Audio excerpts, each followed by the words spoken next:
May udto niyo mga prekoy.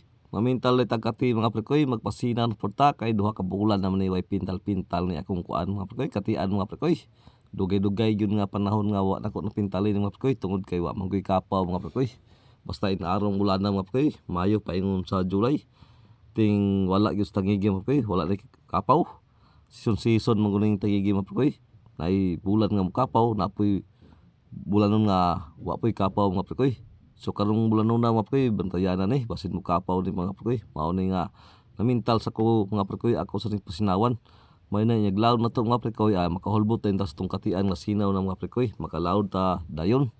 Kaya ang dagat ra mga prekoy aperting pagkalinawa mga prekoy. Oh, linaw jud kayo puri buyag. Kay ting linaw naman karon mga prekoy basta Mayo na paingon sa June. Ang hangin maabot diri sa pagadian mga prekoy. Mao ang tinghangin gyud Agosto gyud mga prekoy. Mao po ting kapaw diri sa tagiging gagmay mga prekoy. Tagiging gagmay kay ang gusto mga prekoy kusog na kayong ulan diri ug baha mga prekoy.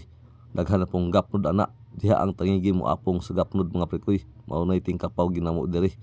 Paingon na sa December, Enero mga prekoy ang kapaw diri sa pagadian. Og sige mga prekoy og dili lang kutob og maayong buntag amay udto nyo ta sa tanan mga prekoy. Salamat kay mga prekoy.